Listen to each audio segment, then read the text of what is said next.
The following talk is about overcoming addiction, and it is entitled, I'd Like to Stop But. It is given by Dr. Albert Ellis, who is currently the Executive Director of the Institute for Rational Living and the Institute for the Advanced Study in Rational Psychotherapy. Dr. Ellis holds a PhD degree in clinical psychology from Columbia University. He has been given the Humanist of the Year Award by the American Humanist Association and the Distinguished Professional Psychologist Award by the American Psychological Association.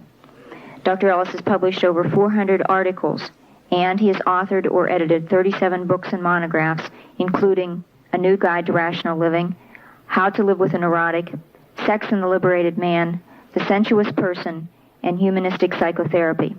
And what I'm going to talk to you a while about tonight is addiction, compulsion, need.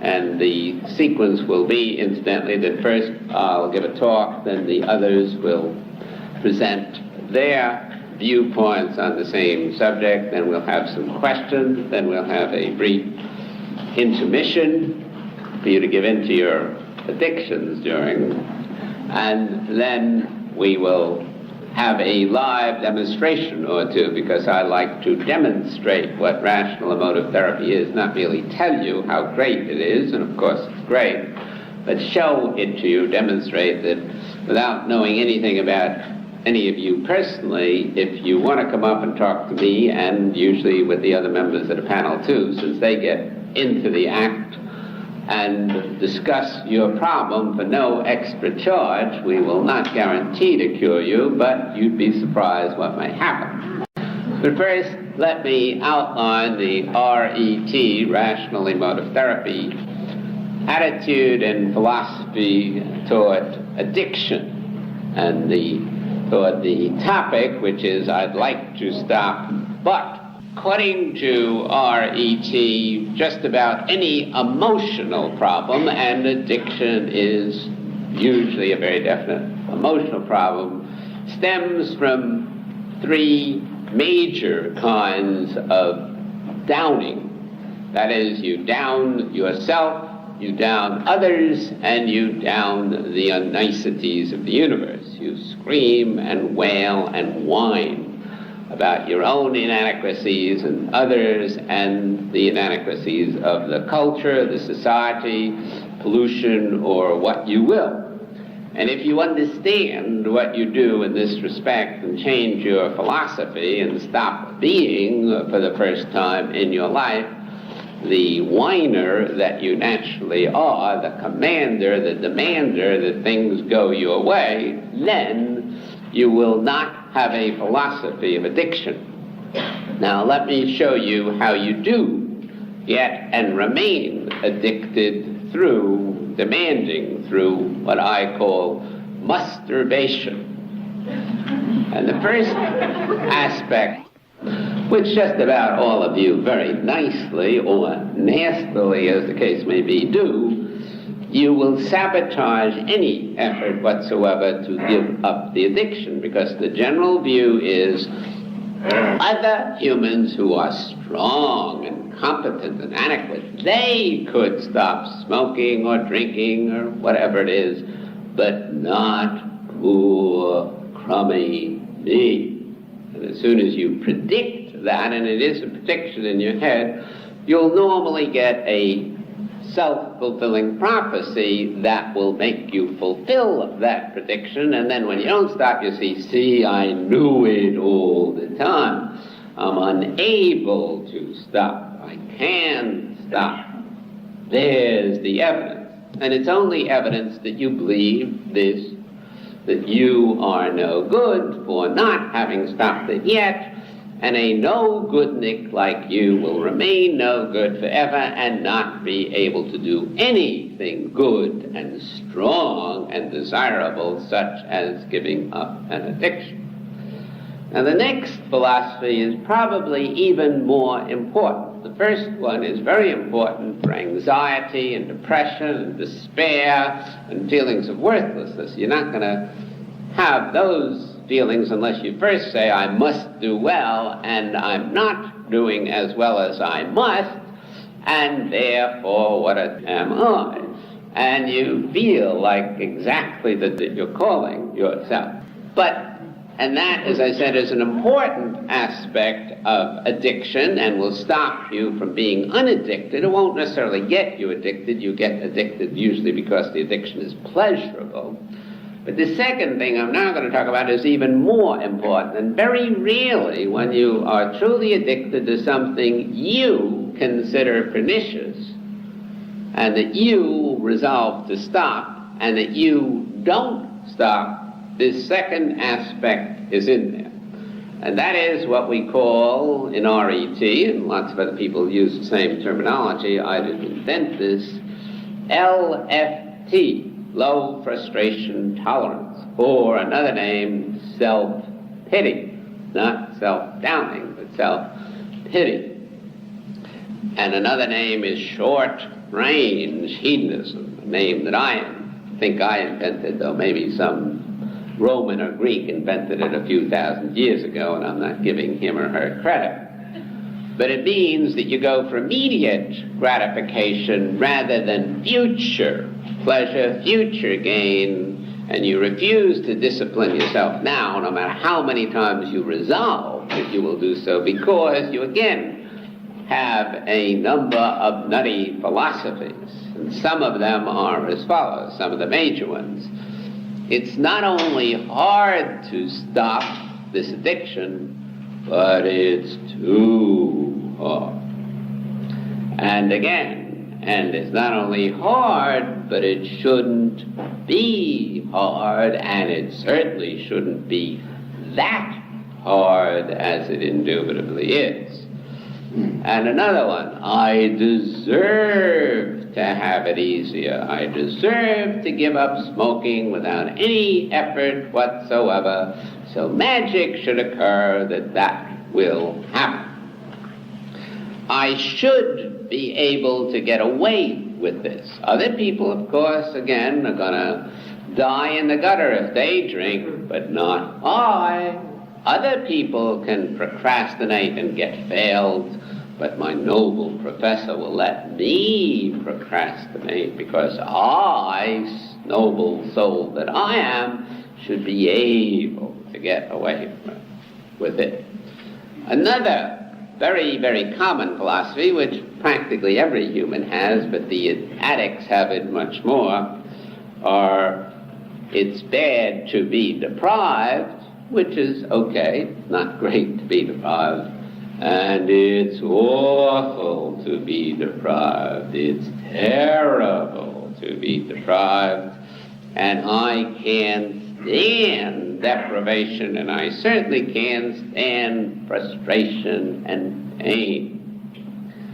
Another one, it will be easier stopping tomorrow, so I'll wait for tomorrow, and then it'll be easy, easy, easy. Why should I do it now when I can wait indefinitely for tomorrow?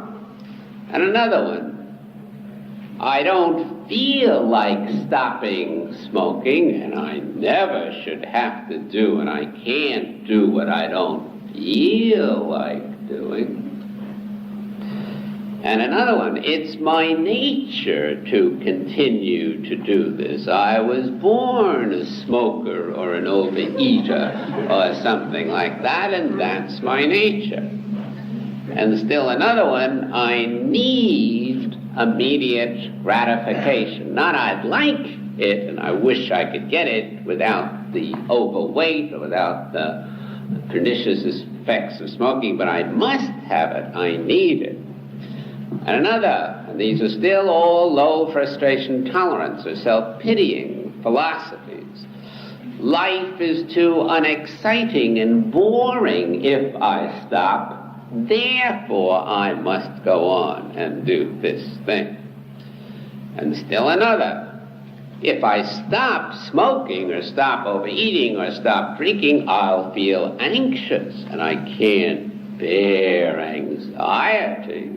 So therefore, I have to go back to it. And another one, there must be a magical, easy way to stop, and I'll wait for it. And still another one, I know other people change, and maybe when I was young I could do so, but now I'm too old to change, and it's too hard when I'm this old. So these are just examples of very common philosophies, all of which boil down to that the world should, must, ought be easier than it is, and I can't bear it when it isn't. So I'll go on and kill myself with the cigarettes and the food and the other things to which I'm addicted.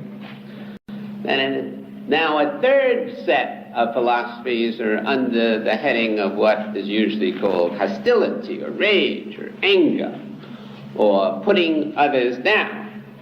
And these philosophies, these aren't the major ones in addictions, but they can add to it, and in some special cases they do add appreciably. And they're such philosophies as, you shouldn't make me stop doing this pleasant thing, you should allow me, in fact you should encourage me to go on killing myself with those cigarettes, etc. And you're making me stop. How awful. And the world is against me if I've got to give up this pleasure. That horrible world, how could it be that way? And again, I can't bear that crummy world and all those screwballs in it who say, I have to stop smoking or overeating. And another hostile philosophy, you should make things easier for me. You should figure out how to get me to stop smoking easily, or you should drag that cigarette out of my mouth. And you thin, you're going to eat in front of me when you should diet too. How can I diet without you doing so? So you can easily make yourself hostile against the non-smokers or other people, your mother, your father, your children, your male friend, your female friend, who should and ought make it much easier for you, and we know what they are when they don't. Then to make things a little more complicated, you not only get these philosophies, the philosophy of downing yourself, the philosophy of downing others, hostility, and especially, again, the philosophy of low frustration tolerance. But because you're a thinking animal, and because you stupidly use your thinking wrongly, you've got this nice native ability to think and think about your thinking, and you use it badly. You also get a philosophy about having the symptoms, because once you're addicted, you know you're addicted. It's no secret that you smoke 90 cigarettes a day, and it's no secret that you're now 389 pounds, and tomorrow you'll be 390 and 391. Occasionally you can stop looking at the scale, but you really know that you're overweight, and it's no secret that you're procrastinating, especially when the paper was not only due last week, but 2 years ago, and it still isn't finished. So you know that you are goofing. You know that you are addicted to something or other. And then about the addiction itself, you very frequently say to yourself, I am no good for being compulsive and not stopping. You damn yourself for having the compulsion, and that's not going to do you much good in getting rid of it, because if you're such a no-goodnik, how can you possibly, a no-goodnik like you, do a good deed, like giving up the compulsion? How can a like you be You see, it's pretty hopeless if you have this symptom. And again, if I know how I got this way, my symptoms will disappear. So I'll go to psychoanalysis for the next 40 years, and then I'll automatically get better. That's the way to get rid of these symptoms. And another one, my therapist should make me stop. What do you think I pay that for? He or she should make me stop. And another one, yes, I realize I've gone to a rational emotive therapist, and now I realize that there isn't really any way to stop but stopping, and there's no way to do that but by work and by practicing, but that's hard, and it's too hard to work at stopping, at therapy, etc. So there again, you get a symptom about a symptom, and you get low frustration tolerance about having low frustration tolerance. That's the way that you think. Okay, let's assume that I'm reasonably right, and these are some of the major ways in which you keep upsetting yourself, making yourself addicted in the first place, because you make yourself go for these things, you make yourself anxious, and then you want to eat more or smoke more, etc. And then you beat yourself over the head in the second place for having the symptom. Now, how do you give it up? And in RET, we have a whole host of techniques, because we're cognitive, emotive, and behavioral. And let me outline, and the other members of the panel may add some of the ideas and techniques of their own, because I'm not going to be exhaustive, some of the major RET methods of stopping, of giving up the addiction in spite of these philosophies I just mentioned, and techniques of getting rid of the philosophies. Well, the main one, which we're particularly famous for, we call disputing. At A, again, you enjoy the cigarettes, but you know perfectly well that they're not really good for you, and you could give them up. But at C, you are smoking, and at B, your belief system, you're saying, I don't like the effects I'm getting of smoking, I wish I didn't smoke. That's been feeling sorry and regretful and disappointed at your behavior, because you know it's not correct. But then at your irrational belief at B, you're saying various things such as, I must eat, instead of, and then you could even say, I must not eat, I must not eat, I must not eat, and then you get anxious about eating. But you're usually saying, I have to eat and have this pleasure. Right now, especially in low frustration tolerance, isn't it awful that I can't get what I want and smoke what I want or eat what I want and not gain the disadvantages? I can't bear the pain of giving up the addiction, because you know perfectly well it's going to be painful to some degree to give it up. And it shouldn't be this way. The pain shouldn't be this way. And the world shouldn't be this way. And then you can add, and if I don't do it correctly, I'm no good. And if you don't do it, help me do it easily, you're no good. Now, sticking mainly to the low frustration tolerance, since that is the main thing that would bother you and make you, A, both become addicted and B, remain addicted, we in rational emotive therapy would help you go to D. D is disputing, debating, discriminating between your rational and your irrational beliefs. And at D, we dispute by saying to you, and you could then, we're teaching you to say to yourself, and you could come to therapy sessions, you could read it, you could listen to our tapes, and finally internalize it to yourself, and you start asking yourself, well, why is it too hard to give up? We'll just say overeating, because maybe overeating is today the most common thing, so we'll use that as an example. Not why is it hard, but why is it too hard to do so? And the answer, of course, if you really think about the question, is it isn't. It's only hard. Nothing is too hard, because too hard means, again, it must not be that hard. It must be easy. It must come to me with no pain, no real effort. And then again, D, disputing, why must it? Where is the evidence? Prove that I have to get over this addiction without any pain, without any hassle. And the answer is, of course, there's no reason why it must not be hard. And also, by the same token, you're saying to make yourself addicted, I must have this cigarette, or I must have this food, I must have this food, I must have this food. And we dispute, why must you? And you say, foolishly, because I like it, because I want it. And we say, well, why must you have what you want? Why do you need what you want? And you say again, foolishly, because I want it.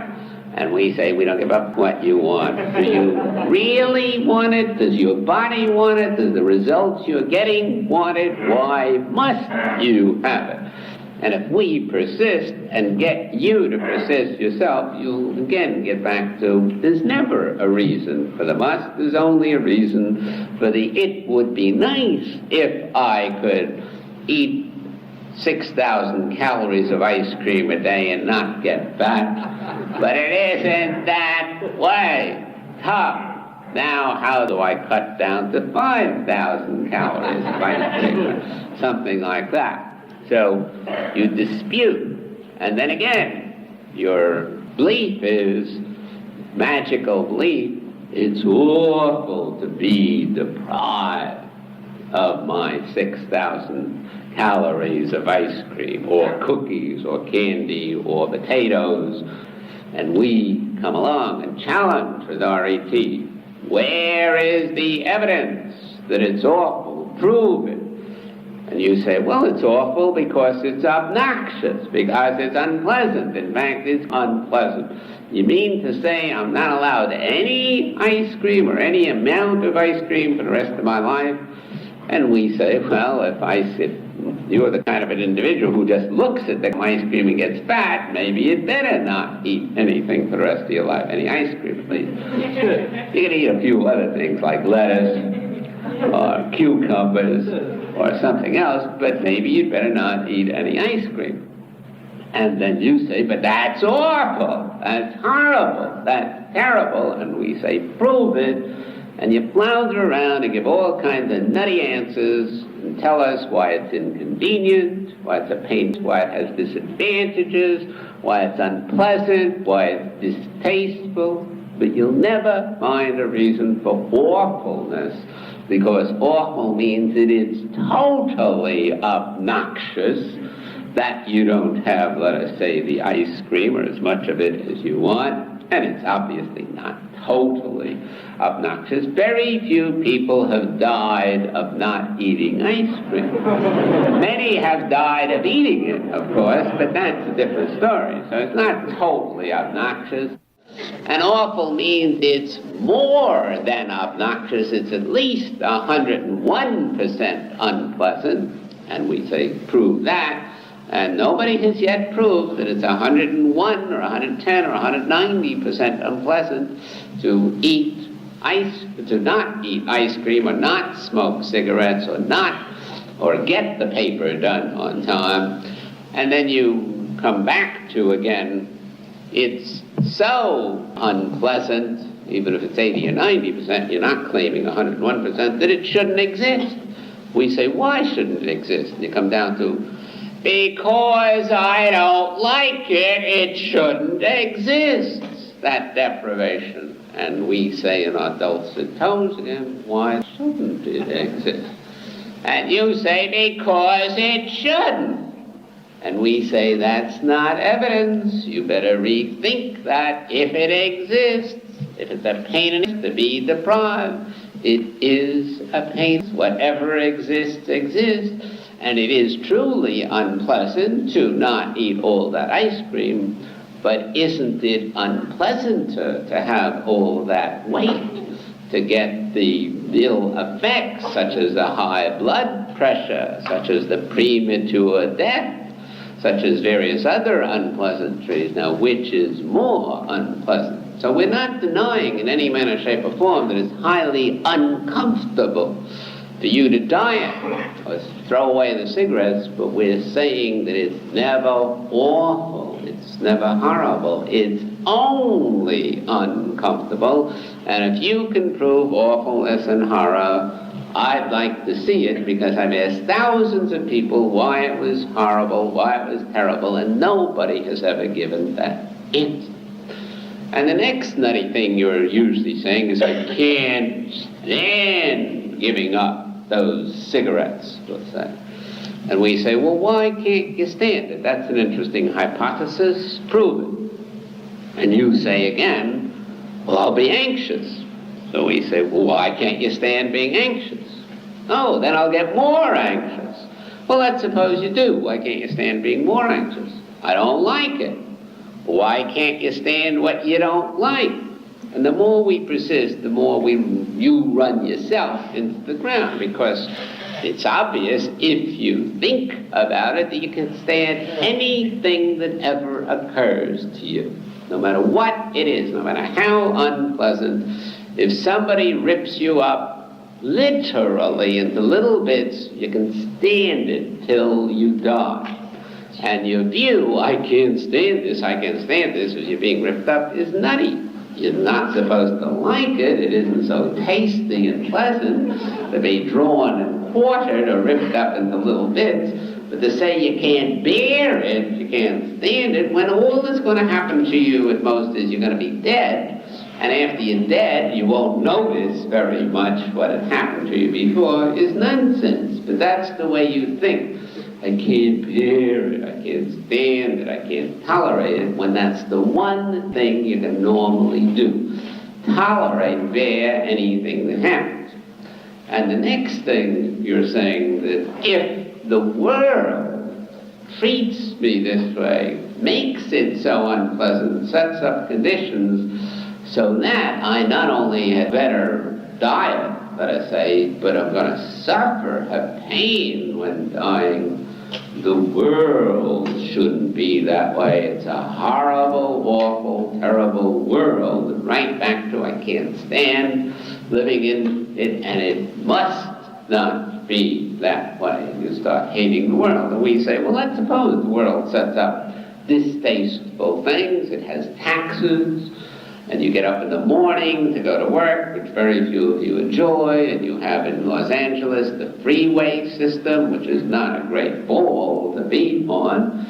Now, let's suppose the world is very obnoxious. Why must, again, it not be that way? And why must you spend your time hating the world, which is not going to change it very much, or change you at all, except give you a pain in your gut, instead of working on your addiction to change you?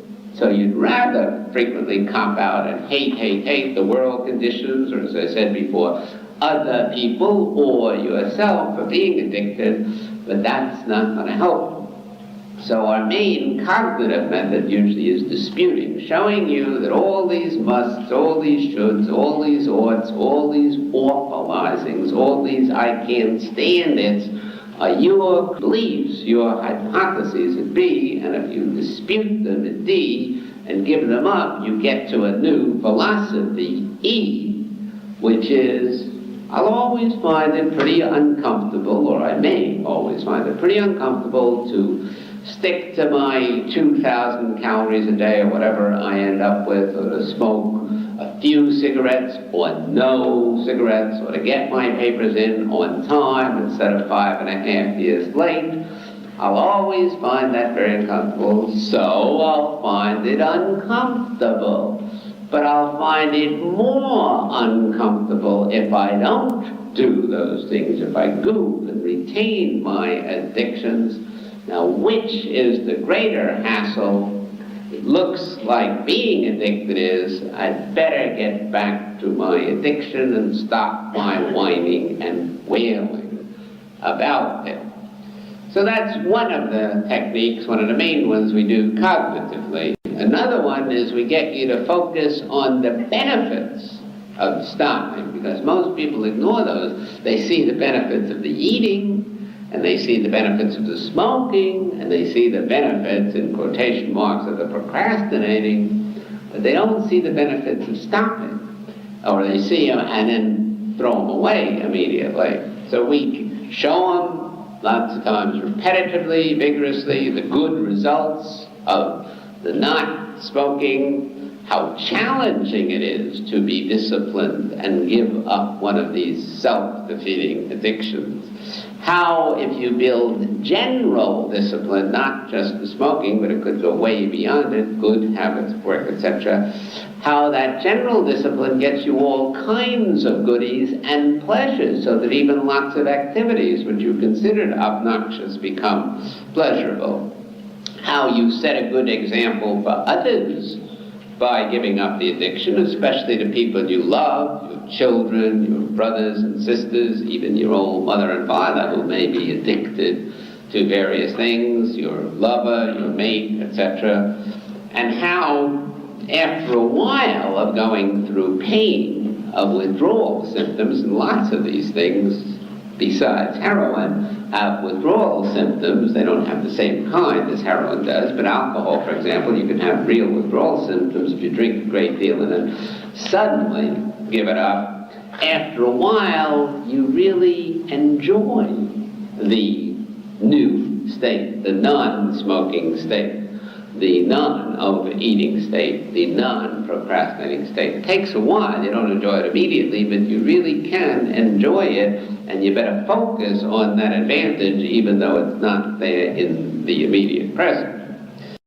Then another technique that we use is called DIBS, or disputing irrational beliefs. There we take any nutty idea such as I can't give up smoking and something like that, and we get you to dispute it systematically.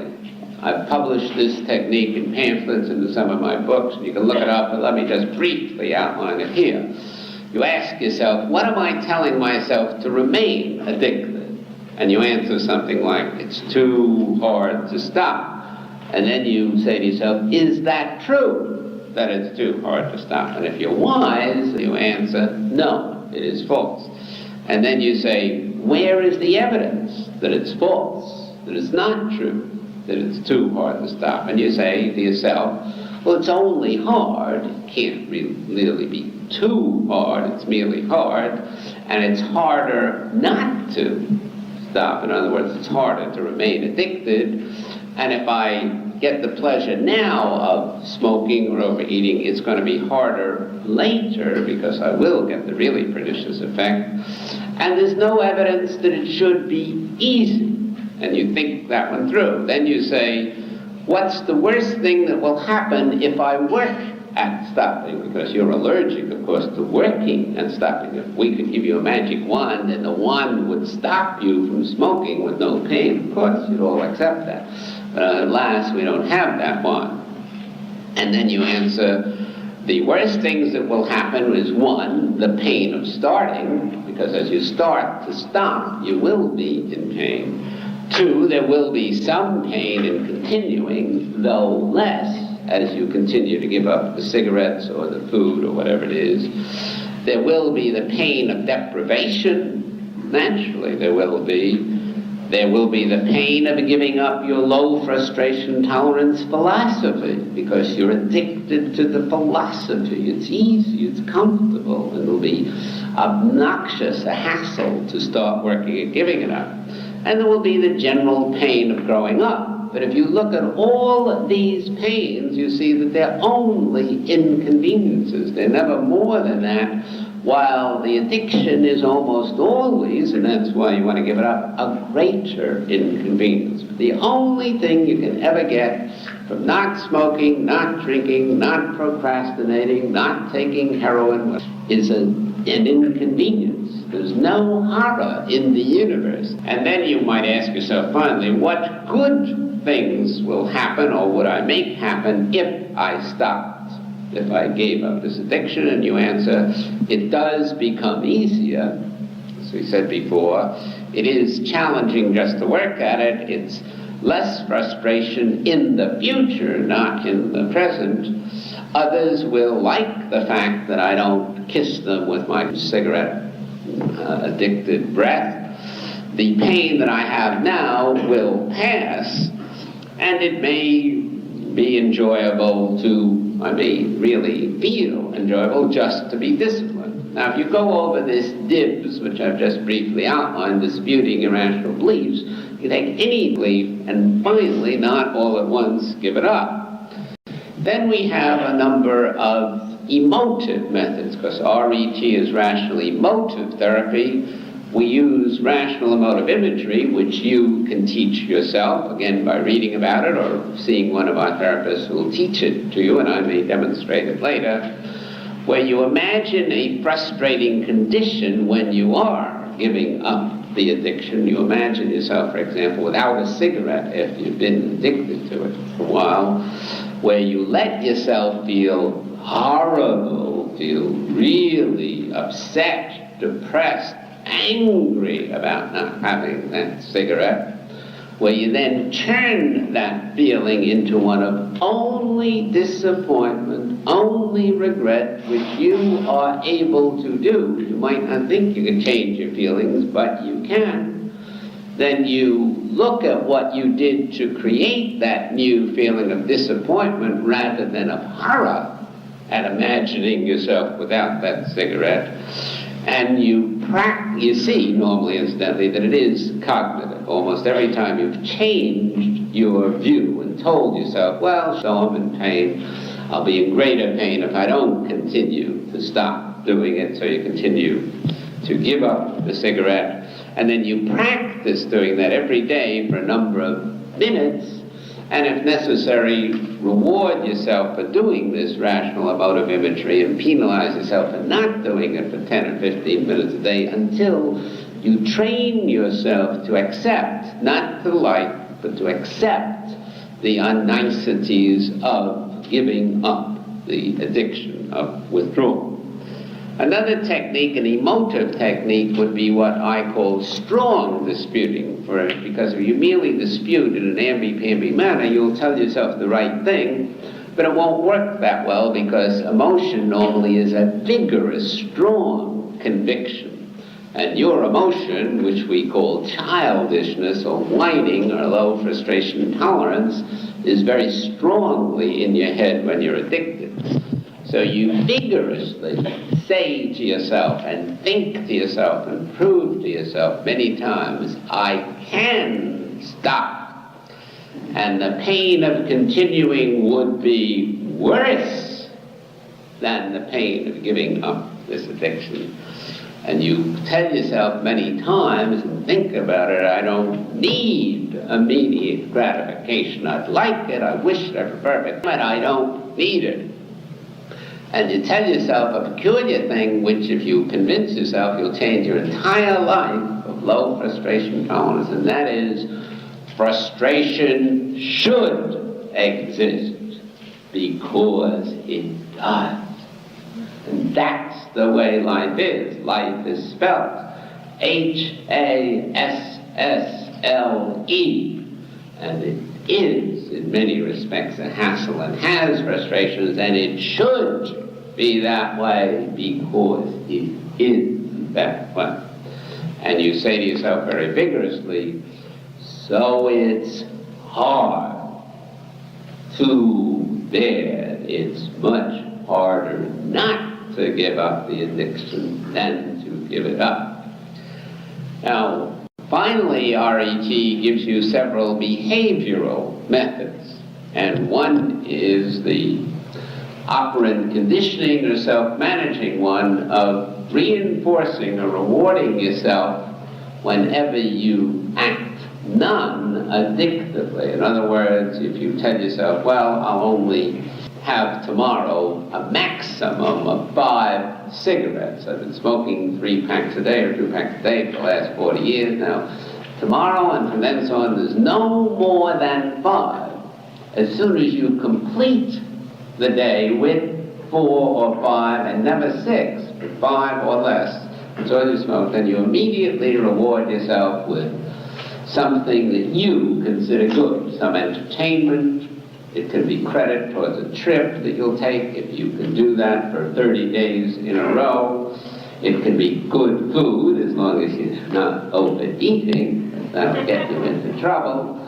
It can be something else, sex, if you can manage it. It's always easy to reward yourself with sex. But you pick some reward, and as soon as you stick to the giving up the addiction, whatever standard you set, you reward yourself, and then what I often recommend, if you don't do it, you have a severe penalty. Suppose you say no more than 5 and you smoke 6 cigarettes that day. As soon as you smoke the 6th, you burn a $100 bill, and for every one after 6, you burn another $100 bill. or you eat obnoxious food, something you really loathe, or you don't do what you normally enjoy, such as you may be very sociable and talk to your friends every day. No friends, no talking to your friends, no reading, no music, or anything like that.